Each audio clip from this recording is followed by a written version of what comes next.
Oleh sebab itu pertama-tama saya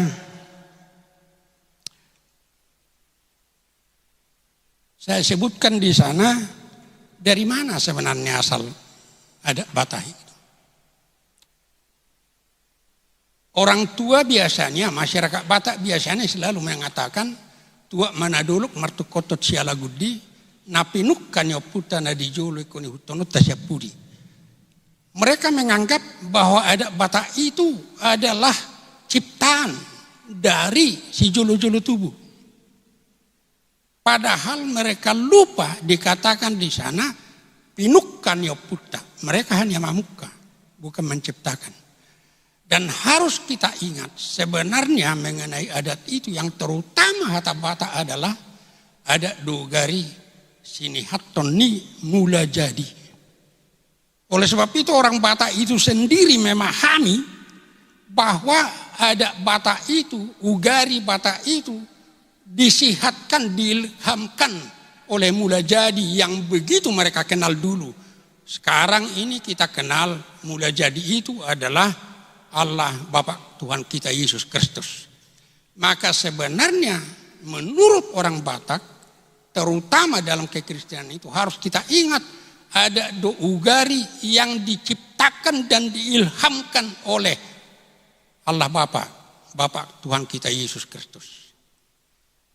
Di sini yang sering terjadi kekurang pasan di dalam menjalankan adat itu. Karena nampaknya masyarakat Batak menjalankan adat itu dalam ketakutan kepada oputasi jolo-jolo tubuh. Jangan sampai ada yang menyimpang dari apa yang mereka pesankan. Padahal mereka hanya mamuka. Sebenarnya orang Batak itu harus lebih takut kepada yang mengilhamkan itu. Kepada yang mewariskan itu. Yaitu Allah, Bapa Tuhan kita Yesus Kristus. Harus itu yang ditakutkan untuk melaksanakan adat itu. Itu yang terutama. Ingat, oputasi jolo-jolo tubuh itu hanya mamuka. Tapi sumber adat Batak itu, menurut orang Batak itu sendiri, adalah Tuhan kita sendiri.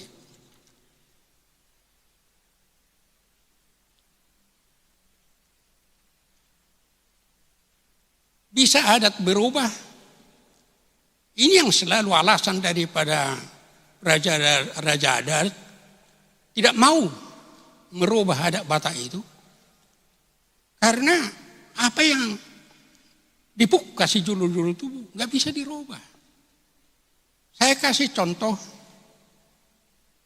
4 anak saya semua sudah menikah. Saya tidak pernah melakukan manikir tangga do paula une. Dengan tubuh saya selalu mengatakan, opung gak bisa. Buat mana dulu, saya gak bisa. Saya bilang gak ada lagi maknanya itu sekarang. Ini nanti kita akan bicarakan lagi. Gak ada maknanya itu lagi sekarang. Gak ada artinya itu. Dulu ada. Jelas ada. Kalau dikatakan adat Batak itu nggak bisa berubah, itu pemahaman seperti yang dikatakan Ketua Panitia, itu sudah filosofi yang salah. Bukan begitu filosofi orang Batak. Itu dapat kita buktikan pertama si dapat sul budonaro. Kalau umpamanya dari Toba pergi ke Hubang, bukan ada Toba yang dilakukan di sana, harus ada Hubang. Kalau pergi ke Samosir, bukan ada Toba yang dilakukan, ada Samosir. Karena tidak selalu persis. Berarti bisa berubah. Bisa berubah. Itu salah satu yang harus kita mengerti.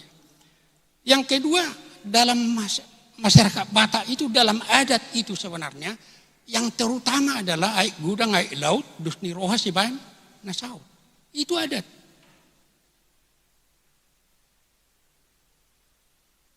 Umpamanya, orang Batak sendiri mengatakan, kalau perjuhut di dalam satu pesta adalah korbo silimakai, itu istilahnya hebat nih. Sebenarnya hanya 4 kakinya, Tapi si Makkah itu berarti sudah sangat besar. Ya. Dekkenya itu bukan lagi dekke. Lobu, ikon lobu. Alay tongko dekke. Kan mulu korbo sio pakai perlu dekke na ikon lobu do. Bahasa bui gabe dekke lobu. Karena itu, gue udah nggak laut, dus ni ruasi banasau. Kami baru melakukan pesta di Medan. Teman kami, kebetulan saya yang diminta waktu dalam kebaktian, memimpin kebaktian. Di gedung ini nggak bisa, dang boy B2 isi, nggak bisa.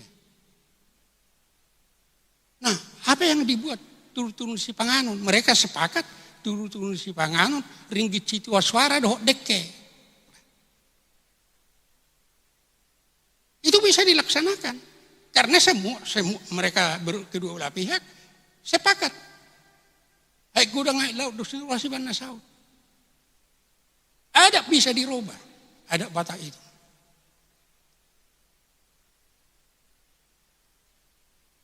Jadi nggak ada alasan untuk mengatakan napinukan nih.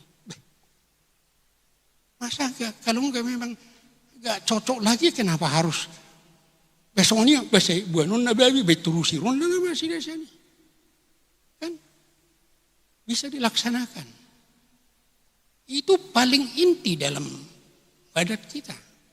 Pas hatu turun si Panganun.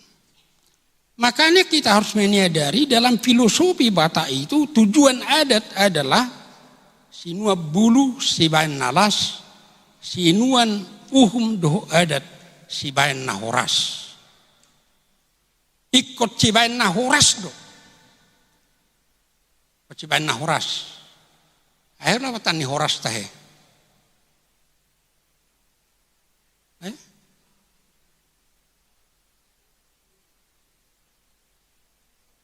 Horas lah patan ini kan keras, pir, itu lah patannya horas. Horas tot dimadingin, pir tot dimadugu, itu. Bahasa horas itu ya Batak. Orang Batak ini berpikir begini kan, kalau dia umpamanya kecelakaan, kalau rohnya itu tot dina itu lembek-lembek lunak, dia punya menghadapi kecelakaan atau persoalan yang sangat rumit, dia bisa malitodi. Kau tahu arti malitodi? Lautodi naik. Itinggal honi mana? Marsahik mah, gali-gali mah, bisa sampai mati. Itu uban nadong di halak Batak mengupa-upa. Asam mulak todi tu badan. Alai molo horas dotor dinai, apapun yang terjadi, dia tidak akan menjadi lemah. Dia tidak akan bisa sakit. Apapun yang terjadi dalam hidupnya. Dan bagi kita, itu bisa horas apabila Tuhan bekerja di dalamnya. Asasi bain na horas do, asapir, manang penama asa di ngulu ni halak batahi. Betul-betul, dia tetap tegar. Gak pernah tunduk karena masalah. Dan itu harus selalu kita mengerti seperti yang dikatakan Tuhan kepada Yosua, pirmatodim, horasma. Ya. Asasonido. Oleh sebab itu kalau adat itu sudah menjadi adat yang mengalujai, itu bukan sifat horas.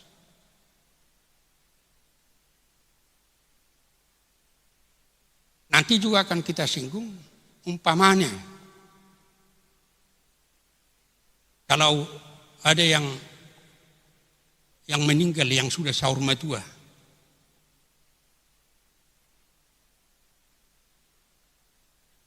baru tahun lalu hula-hula saya meninggal. Saya lihat bagian tulangnya, kok banyak banget. Saya lihat ulosnya,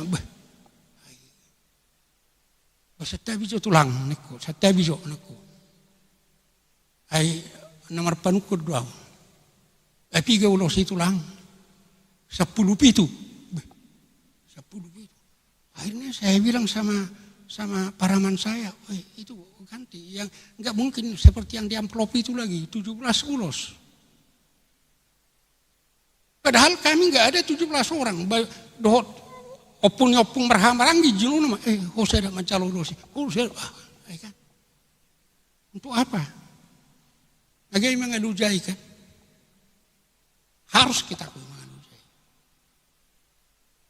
Kalau bisa selalu keturunan orang meninggal itu bisa menyediakan itu semua.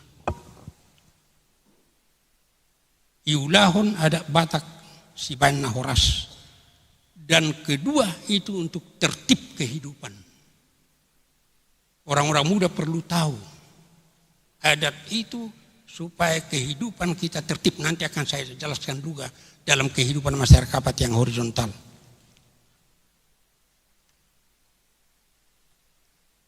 Ada beberapa hal yang tidak bisa dipisahkan dari adat Batak. Ya, yang pertama struktur kekeluargaan masyarakat Batak.